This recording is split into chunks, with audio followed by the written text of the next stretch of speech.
January 25th, 2019, and we are back with basketball talk. We got a lot on the All-Star teams that were picked, got some standings, and we're going to talk about the New York Knicks and that catastrophe and how the Knicks have taken over New York. I'm Bobby Thompson. I'm Julian Gallardi, and that's the perfect segue, Bobby. Unfortunately, I have no leg to stand on right now. The Nets are the team in New York. You guys are probably going to embarrass us tonight.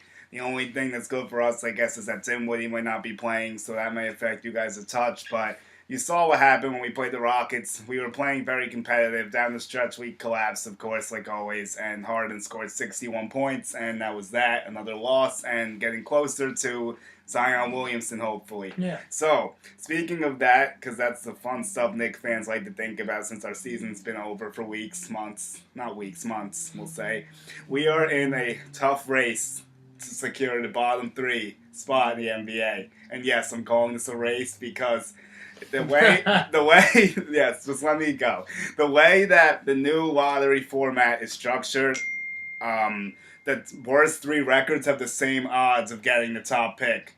So that's why it's very important for the Knicks to finish bottom three so they have the best odds to get the first pick, because that's all the season is about, really. It's not about winning. It's not about... Well, player development, too, is very important, which I'll get into. But it's not about winning. It's about losing as many games as possible and getting a good draft pick. This team is nowhere close to the playoffs. Kristaps Porzingis won't sniff the court this year, my boy. I miss him, but hopefully next year he'll be back and we'll have better things to talk about, including the impending free agency of Kevin Durant, which is something that my eyes have been focused on for a while.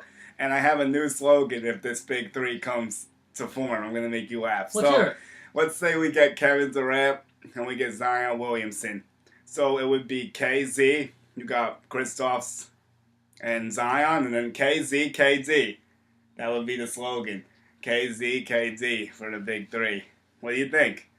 I'm going to trademark that shit. I'm taking credit for that if we get him. You can trademark it all you want. It's pretty catchy, but listen to me. I'm gonna give you the harsh truth. Zion Williamson is, I think, a better shot for you guys than Kevin Durant, in my opinion. That's true. That makes sense. I mean, we have a better shot at the first pick than, I guess, signing Durant, because there's a pipe dream still. It's all speculation. I've heard some good things that he's eyeing the Knicks, but until he actually gets a meeting, until we go through everything, until we see how Golden State finishes, we don't know anything yet. It's all just speculation. It's fun to think about since my team's garbage, so I like to think about a better future. So we'll see where this ends up taking us. But I want to break down the tech race, because this is the stuff Knicks fans need to worry about. So the Cleveland Cavaliers are in a class of their own, unfortunately. This team is 9-40. We are 2.5 games better than them. It's going to take some serious losing to catch up to them, because I don't see them winning many games at all. And then the Bulls, we are dead even with the Bulls right now. Apparently our winning percentage is just under theirs. They're 11-37, we're 10-36. Yep. So that's going to be big to see who gets that, because in the West, of course, you have Phoenix, who does this every year. I don't get how this still happens. They've been doing this for 5 years, and they still haven't figured it out. So really bad on their part. At least we didn't have all our draft picks. I don't know. But the Suns, they're 11-39. They have a 220 winning percentage, which I guess is technically a tick ahead of us too. But it's going to be really interesting to see what happens, because I'm pretty sure the Cavaliers have locked down being in the worst three. So I'm going to assume the race for the 2 spots is going to come down to us, Phoenix, and the Bulls. Yeah, and it definitely sees that way. Look, the Cavaliers definitely, I'll agree with you, are in a league of their own. Yeah. With that losing. This is disgraceful. This is what happens when LeBron James leaves. Yep, Again, we've seen this movie before, but I am hoping the NBA doesn't reward them this time. They don't deserve the first pick anymore. They've gotten it enough breaks with them. Just let them rot. They've won a championship. They were in the finals for 4 straight years. Let them sit at the bottom for a little bit.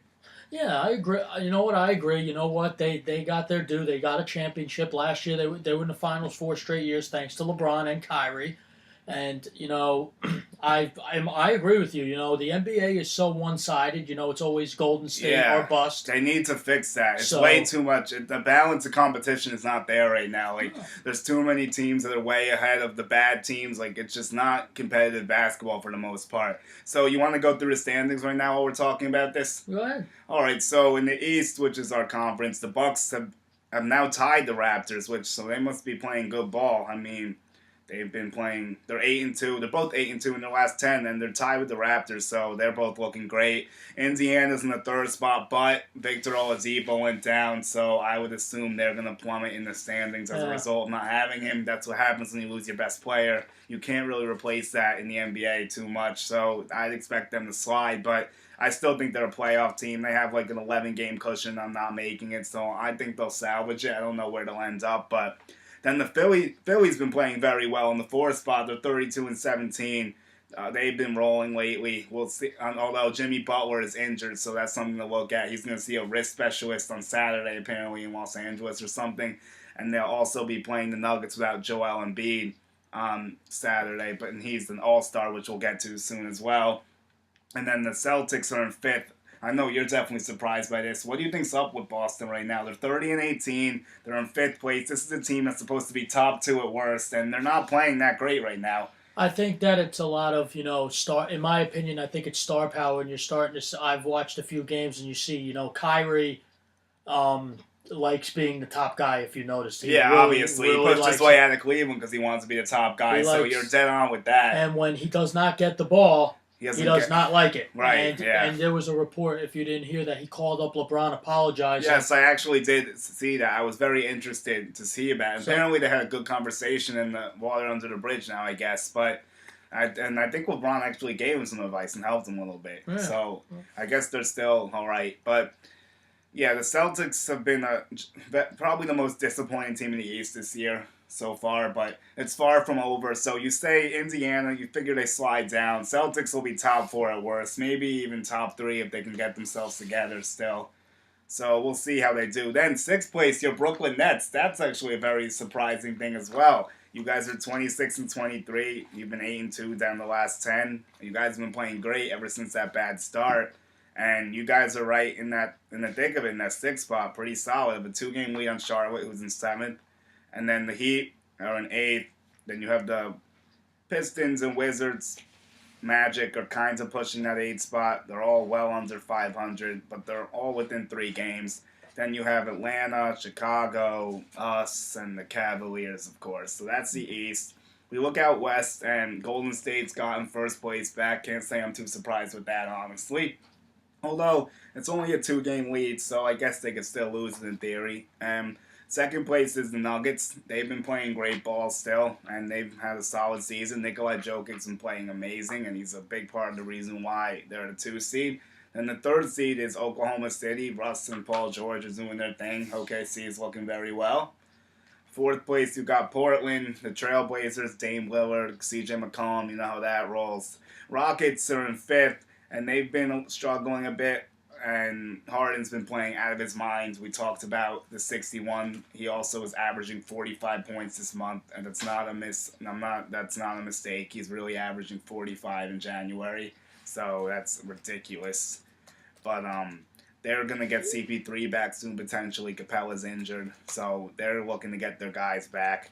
San Antonio has been playing well, of course, with Greg Popovich. They got DeMar DeRozan doing well. They're in 6th place, not too surprising. Although there is something notable with Pop, and I do want to talk to you about this. Okay. Did you hear the report that this might be it for Pop? I did not hear that, Well, I saw something to my phone earlier this week that this could be the end of his coaching career, and he might retire after this year. So I'd like to see what are your thoughts on that if Pop walks away? I mean, that's one of the greatest coaches in not only basketball history but sports history, calling it quits. And his success will not be taken lightly. His everything he's succeeded. He has great teams. He's been consistent all year. This year they're not up to their standards. They still are a playoff team in that sixth spot. However, so we will see what happens. I mean, if he goes, what a great career. You got to tip your hat to him, and see what happens. But the fact that that's actually kind of shocking to me personally, and yeah. Well, let's try that. I want to give Greg Popovich his credit. He deserves it. Of course He's he a does. Great coach. Let's go. I just want to look up some stuff, see the exact story with this. So, He's 69 years old, so he's going to be 70 soon. He's 69? He's about to turn 70 this year, actually. I didn't think he was that old. Damn. Actually, not this year. 4 days he turned 70. So I understand why he might be willing to do this. He's a 5-time champion. He's won Coach of the Year 3 times. He's a 4-time All-Star head coach. I don't know how many games he's won. I could try to check quickly. Let's take a look at this. I do want to get his coaching record because I'm sure it's ridiculously good. Let's check quickly. Greg Popovich wins. Let's see. Oh, wow. Holy crap. This is more than I even realized. He's 4th all-time, apparently. And he has a chance to pass Jerry Sloan this year with 10 or 11 more wins if this is up to date. Although it says it's December 12th. But regardless, he's top 4 right now. He's going to be 3rd, most likely, by the time this season ends. And what a career. He's a Hall of Famer, clearly. One of the best coaches to ever do it. He's defied basketball since I've started watching it. The best coach I've seen since I've started watching basketball. And he'll definitely be missed if he does decide to retire. Yeah, and it's going to be interesting to see if that... Who they replace him with. Because how do you replace someone like that? It's very hard. They got enormous shoes to fill. That's putting it mildly, brother. They have a huge task on their hands, whoever it ends up being. But... we'll move on from that. Let me see the standings. All right, so Utah's 7th. The Clippers have fallen off lately. No surprise there. It's typical Clippers basketball. They're in 8th place now. The Los Angeles Lakers without LeBron James are a train wreck. Let's just be honest about the situation. They are incompetent without him. They've slid I think they've slid from like the 3 or 4 maybe all the way down to 9. So they've been free falling, and if he doesn't come back soon, they're in danger of missing the playoffs. Yeah, and I think that will be the first time in LeBron James' career that he'll miss the playoffs. Yeah, I think that would be true. I don't know if his rookie year they went. I'm not really sure. No, I'm not. Yeah, I know. I think his second year is that year he took them to play the Spurs. If I'm mistaken, if I'm not mistaken, I want to say it was year 2 that he did that, or maybe actually no, it might have been later on. But regardless, I'm not sure if that's entirely true, but I feel like you're right. But anyway, he hasn't missed the playoffs often. That's what you need to know. And this would be stunning if the Lakers didn't make it, especially because he never gets injured. So this is very surprising in itself. Although he's getting older, so this stuff tends to happen as you age. Yeah. So we'll see if he can rebound and if the Lakers can figure themselves out. Then you got Sacramento, who's been sliding, but they're only 2 games out, so maybe they can get back in the mix. Minnesota's been playing better lately since the Butler trade, and they're 2 games out as well. Then you got the Pelicans, who have Anthony Davis obviously playing at a high level. Drew Holiday's playing great ball too, but they can't seem to stop anyone. They give up too much points. That seems to be that. Van Gundy said the other day, Stan Van Gundy said that they are the 3rd highest offense, but they just give up too much points. So obviously they can't stop anyone because they can score, but they can't play any defense. I guess so. That's the thing to watch with them is if Anthony Davis gets traded because he's a pending free agent. I'm not sure if they'll re-sign him. There's a lot of smoke about the Lakers going to get Anthony Davis. That would be some pairing if LeBron James gets back to the court and they get Davis. I'm sure Laker fans could dream on that, and that would be exciting to watch. Maybe someone could push Golden State out west, but we'll see what ends up happening. Trade deadline's February 7th, by the way. We'll talk about that more later. Let's just go through the rest of this quickly. Dallas is mediocre as usual in the 3rd last spot in the West. Memphis Grizzlies, now they're worth talking about actually. 2nd worst team in the league. Did you happen to catch that they put Mike Conley and Marc Gasol on the trading block? Yes, I did. That's not insignificant by any means. Those are their 2 best players. They've been with the franchise forever. I'm not sure if they'll be able to trade both of them. Gasol might be more difficult because the big man seems to be getting phased out of the game. Yeah. So I'm not sure if anyone wants to pay him that much money. I think his hit's like $25 million, so they might be stuck with him. But I could see them getting Mike Conley somewhere else because they could get he's a little bit younger. A lot of teams need good guard play. That's what the league's built on now. So I think they could end up trading Conley, and I think the Pacers could be a dark horse since they just lost Oladipo. I think he could help them possibly. Maybe Milwaukee, they were talking about adding some help to Giannis. So we'll see what ends up happening with Conley. It'll be interesting. Gasol maybe he'll get traded. Who knows? We'll see. And then, of course, in last place is the Phoenix Suns, who are always a train wreck. So that's that. So let's go over some games from yesterday. Then we're going to talk about the All-Stars.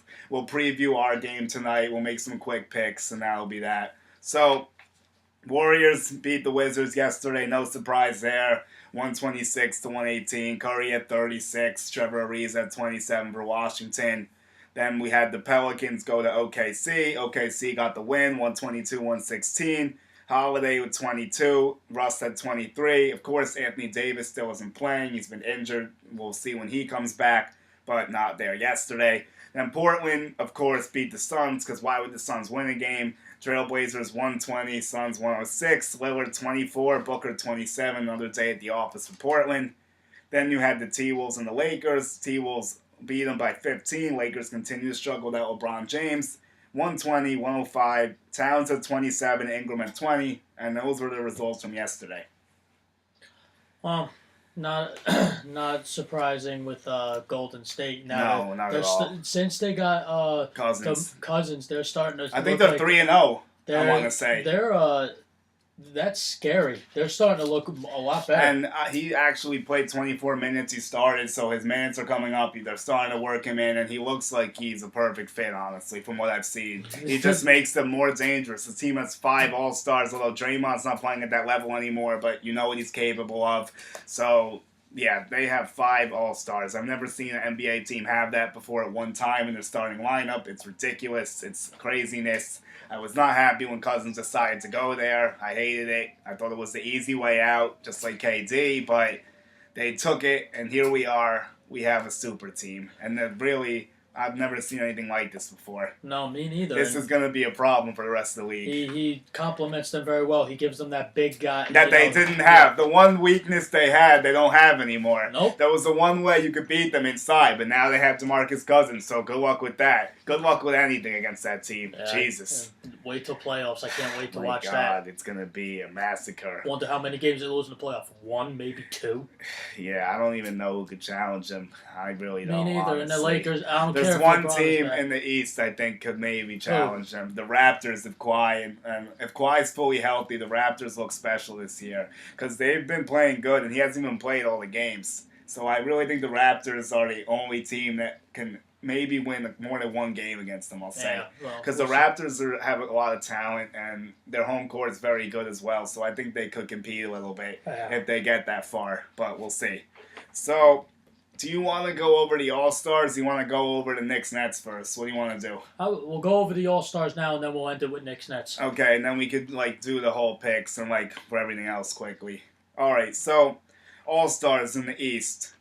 Let's go over the starters. I'm going to ask if you have any issues with them, and I'm also going to ask who you would put on your bench. I'll tell you who I would put on mine. So here we go. With the East, you got Giannis, well-deserving, great player, obviously. Kyrie Irving, another stud. Kawhi Leonard's been dominant for the Raptors, like we've already said. Joel Embiid, best center in the East by far. Kemba Walker gets the nod. He's playing at home. He's also scoring a lot of points. I think he has 25 a game or so he's very deserving as well. I'm sure the home crowd's happy that he's in there. Those are the starters in the East. Do you have any issues with this list? Well, I mean, Kemba Walker, I know he's having a good year, but I don't know if I would make him a starter. I mean, I'll tell you this, for one of my guys on the bench I would have for the Nets, and I'm sounding like a homer, is Russell. Oh, okay, I think, you know what, he's really one of the reasons the Nets have turned it around, in my opinion.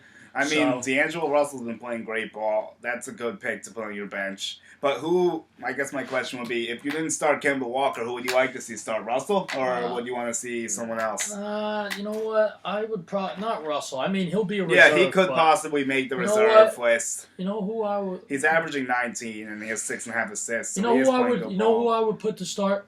I have a feeling who you're I'm going to say Gordon Hayward. Or Tatum, one of them. I think that... I think Hayward's been struggling. Maybe Tatum.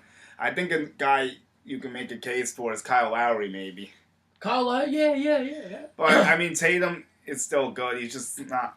Like we said, the Celtics have had some issues, but we've talked about them enough, I feel like. So, in the West, we had LeBron James, Kevin Durant. Then there was Steph Curry, James Harden, and Paul George. Do you have any issues with this list? No. I know. The only problem I have, though, The only problem I have is on this list. There's one person on there that should be on this list, and that's Westbrook. I think this is a slap in the face, but to one of the best players in the league. The guy is a specimen. I love watching him play basketball. The fact that he is not even a starter on this list right now just makes me very angry. I'm not a Thunder fan by any means, but he needs to get credit where credit's due. You're telling me that Paul George is better, should be on that starting list more than Russell Westbrook? Get out of here. I'm not going to say anything because I'll get myself in trouble. Well, it is crazy. It's funny you bring this up. Russell's averaging another triple-double. I feel like it's just too common with him. Everyone just doesn't care enough anymore. But he's averaging a triple-double. I mean, that's still significant. I know he's done it before, and they don't look at it in the same light for some reason. So you agree with me? Yes, I might be tending towards agreeing with you. I'm trying to see what the story is with Paul George exactly. But the thing is, there's two things that could be wrong with this, actually. The thing is that LeBron James is injured and might not even play in the game, so that might end up resolving itself. So I'm not sure if he's even going to be out there. And it's very surprising that Anthony Davis and Nikola Jokic were left off this. I'll say Davis more than Jokic because Jokic doesn't have that name recognition yet that Anthony Davis has, but he's playing just as good as him, which we'll get into in a bit. But Paul George is averaging 27 points. He's pulling down 8 rebounds. I mean, it's tough to take. It's tough. I mean, the West is so good. There's so many good people in the West. It's hard to take anyone off this. Even, like I said, the only one you could, in my opinion, is LeBron James because he probably won't play because he's injured. The West, I think the West is loaded. The West is so loaded, and the East just has some. The East is JV compared to the West. Let's just put it that way. Yep, that's what it is. Let's be honest about the situation. I agree. So we were talking about some guys on the bench in the East. You said you'd put Russell on there. I'm going to tell you some guys I would like to see on the bench from the East. I think Jimmy Butler is very deserving if he's healthy. Yeah. Even though he hasn't been with them the whole season, they've been playing well with him, and he's an all-star. Obviously, that's not new. Bradley Beal's been playing well without John Wall. I think he deserves a nod. Also, another Philly guy, Ben Simmons, has been playing at a good level this year. I think he should be in it as well. Then I have Nikolai Vucevic, might be a surprising one, the center from the Magic, but he's been putting up a great season. And I'll give some love to Kyle Lowry also. I think he deserves a nod. The Raptors are first in the East for a reason. He's a big part of it. And my other guy will surprise you a little bit, but I'm going to go with John Collins from Atlanta. He's averaging 19 and 10, and I think he's playing good ball. So I think him or Eric Bledsoe you can maybe make the case for, too, because Milwaukee's playing well. So who would you like to see in the reserves besides Russell for the East? I will agree with Jimmy Butler. Due to his injury, that's why I really didn't say anything. Yeah, he may or may not be in it, but I think if he's healthy, he should be in the reserve list. Like I said, I'm sorry. I might sound like I'm not against Boston by any means. I really like Jason Tatum. I think he deserves it. Yeah, he could be in there. I think that Gordon Hayward has struggled to come back from his injury that he suffered last year. I think that he, can be a nice reserve. Put him in for a few minutes. Yeah, he'd be nice to put in there. I think, and know who I would put in there just for the heck of it. Honestly, Dwayne Wade. Why not? Oh, yeah, maybe throw him a bone for his last appearance, because I think he's probably done after this year. I think that's an interesting call I overlooked. I like that call. You and I both like Dwayne Wade, don't we? No, I still like Wade. I just I'm not thinking of him because currently he's not playing at a high level to me, compared to some of these guys. We all know what this is. This is a popularity contest. That's true. I mean, he deserves. He could get that ceremonial final All-Star game. I wouldn't mind seeing that. You're right. So. Also, another guy I left out was Blake Griffin. He's always in the mix. I feel he could be there as well. Yeah. So, yeah. I think we always forget about him. Yeah, well, now, he's playing on the Pistons. It kind of seems like he's washed in the relevancy because who watches the Pistons, honestly? That's a train wreck. They're always mediocre. They're never bad enough, never good enough. They're always floundering in that 7 to 8 range. They need to get themselves figured out. Yeah. That's the worst place to be in the NBA. I would rather be where I am now than floundering in the 7 to 8 spot because you have no chance in that spot. You're not going to get the upset, and then you don't get a good draft pick. pick and you just stay playing mediocre basketball. That's actually why the Sixers blew it up and started the process, because they were floundering in that spot for a while, hovering around 40 to 45 wins, and they just were like, you know what, this isn't worth it anymore. No. And they got their draft picks, and now look at them, they're a top 3 team potentially in the East, so it's worked for them. Yeah. Did it take a lot of time? Yes. Was it painful? Yes. Did they miss on draft picks? Absolutely. But overall, they salvaged it, and hopefully they can get to the next level, maybe win another series, maybe make the Eastern Conference Finals this year. We'll see what they have. Yeah. So let's go to the West a little bit. Now, the reserves in the West get tricky. There's so many people to pick from in the West. Yeah. Obviously, Russell Westbrook, we both agree, needs to be on this list. That is obvious as day. Damian Lillard, to me, is also very deserving to be on this list. He's been playing great ball. Drew Holiday, I think, is very underrated. I think he needs to get a look. And a lot of people don't look at him because they think it's just Anthony Davis, but he's a big contributor to the Pelicans, Drew Holiday. And that team really responds to him, and he passes the ball well. He scores, too. So Holiday's been playing well. I think, obviously, Anthony Davis, clearly, I should have said that with Russell, but we know AD. And then Nikolai Jokic, like I said before, I think deserves a spot. And then these other two are going to surprise you, but I'm going to go with them. I'm going to say Luka Doncic deserves a spot. The rookie from Dallas, I think he's been playing great ball. He's averaging close to 20 points. He's also been dishing it out, rebounding it well. So I think Luka Doncic, the rookie, deserves a look on that West bench. And then my other guy is going to be Rudy Gobert. I know he's not flashy, but he's a great defender. Probably going to win Defense of the Year again. What do they call him, an idiot right now? What do they call that award? The best defender of the year. Just Defensive Player of the Year? Defensive Player of the Year. There we go. Wow. Okay. That was a blonde moment for me. Yeah, so Rudy Gobert is playing great defense. He's scoring the ball around 15 a game, I believe. He's blocking 2+ shots a game.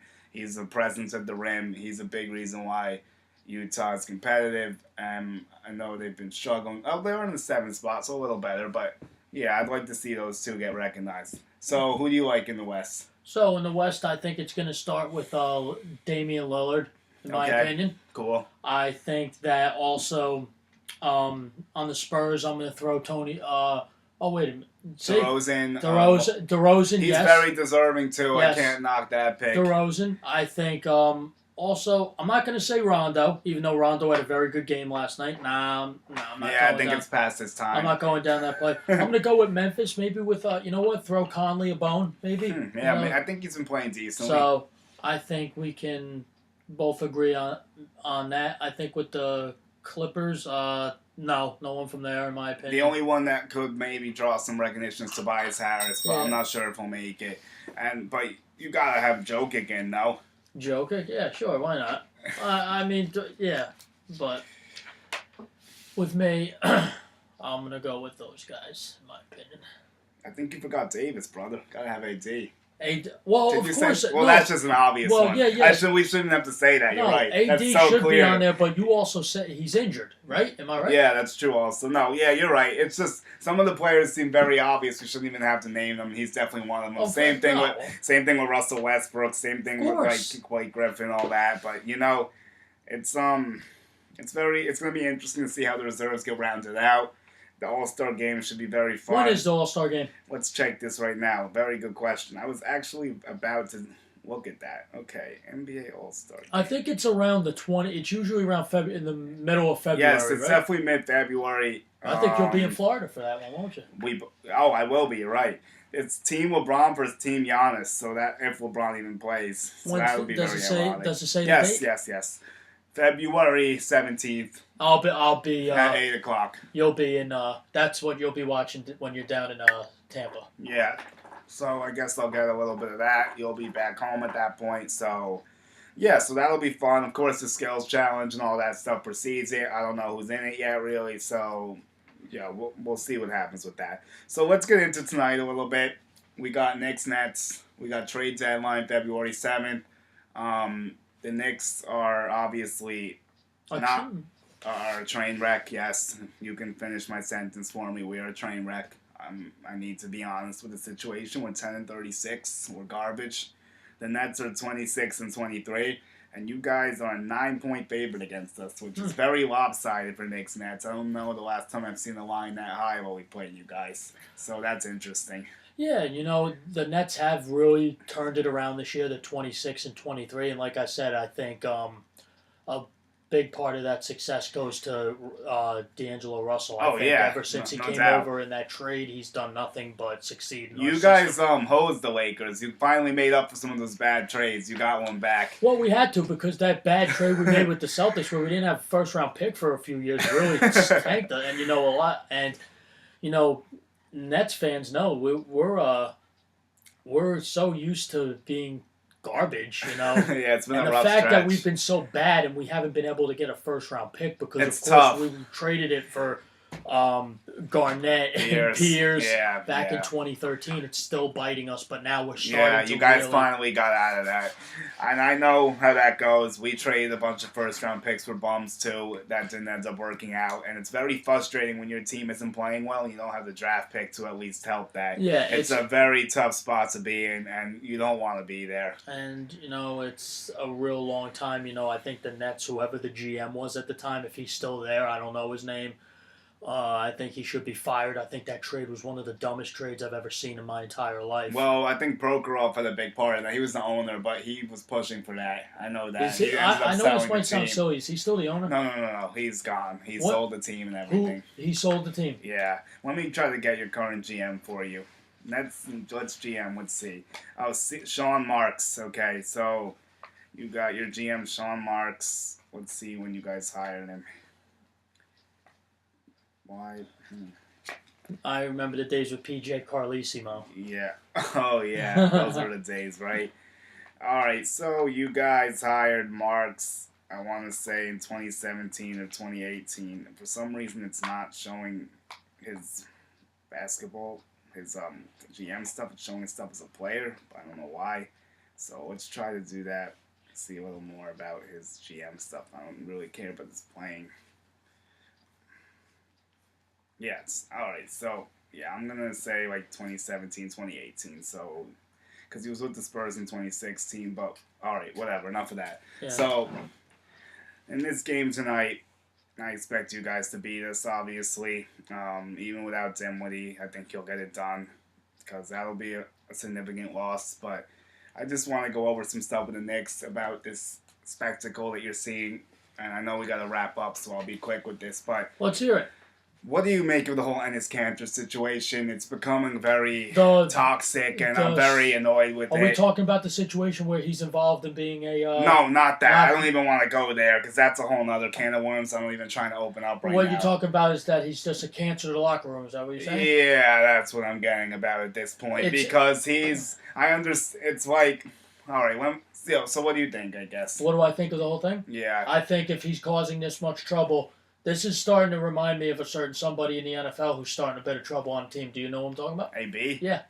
But listen, I don't think he compares to Antonio Brown. No, it's not that crazy. I mean, what I'm saying is if he's a distraction, I'm sorry. He is a distraction. And he's not a big part of what you do. I think you guys can, literally next year, you're not going to miss him. I think if you guys could get rid of him in the trade deadline coming up, I think that would...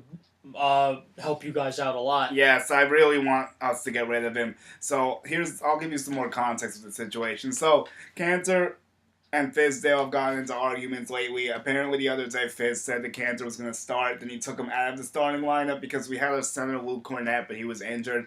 The thing is that Kanter isn't part of the long-term plan with the Knicks, and he has an expiring contract, so there's no way in hell he's coming back next year.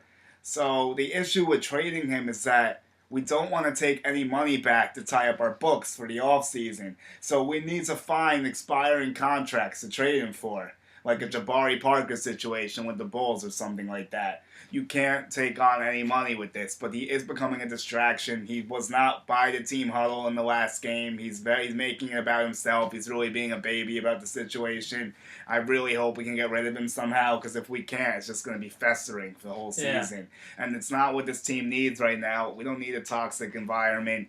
It's just a lot to deal with as a Knicks fan. Yeah. It's really frustrating stuff. If it's going to be this big of a headache, why keep the guy if he's They not could really possibly, contributing. yes, I think they could possibly buy him out too because he's not going to cost us anything for next year anyway, I think. So we'll have to see how they fix this issue. They have around less than 2 weeks till the trade deadline now, so hopefully they trade him. If not, just buy him out, please. I don't want to deal with this anymore. It's not worth it. He's averaging 14 points and 10 and almost 11 boards, but his numbers, they actually look a lot better than they really are. In reality, that's the issue that I think he is having as well because he stinks.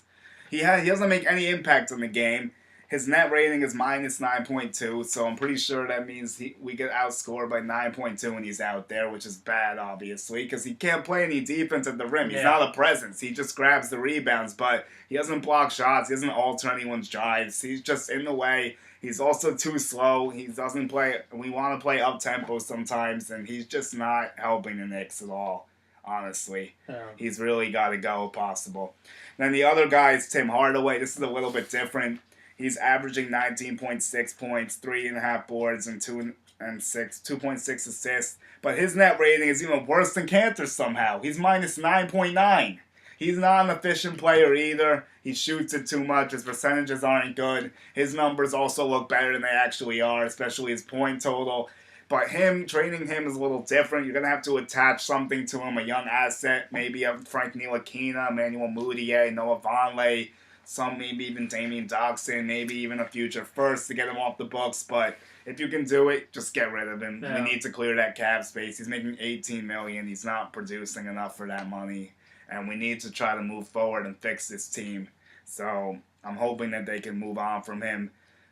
Do you agree with me on this stance? Do you think we should try to unload him? Yes. It's even if we have to attach one of those people I said, it shouldn't matter, right? Yes, you just got to do it. Just get it done. Yes, I hope that happens. Then one more guy is Courtney Lee. And his situation is a little more unique because he hasn't played much this year. He's only averaging 15 minutes a game. He was injured for a while.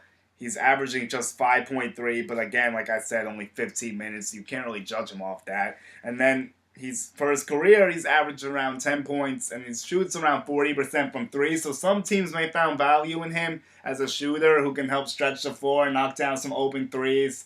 I think a lot of teams could use him. I'm hoping that they view it that way as well because he's $12 million we don't need on our team either. I'm really hoping we can get rid of him. He should be a lot easier than Hardaway because he only has one more year at $12 million, so he's a little more affordable. And he's an expiring contract next year, so it's not like the worst thing in the world.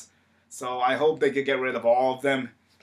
But honestly, you got to get rid of at least one of Hardaway or Lee at a minimum. Like, you can't keep both of them. That's just a waste of time. Yeah. So I really hope they could clean this up. We'll see what happens in the next few weeks. This will be big for the franchise. It's a big summer, potentially. Got to open up that cap space and try to make yourselves appealing.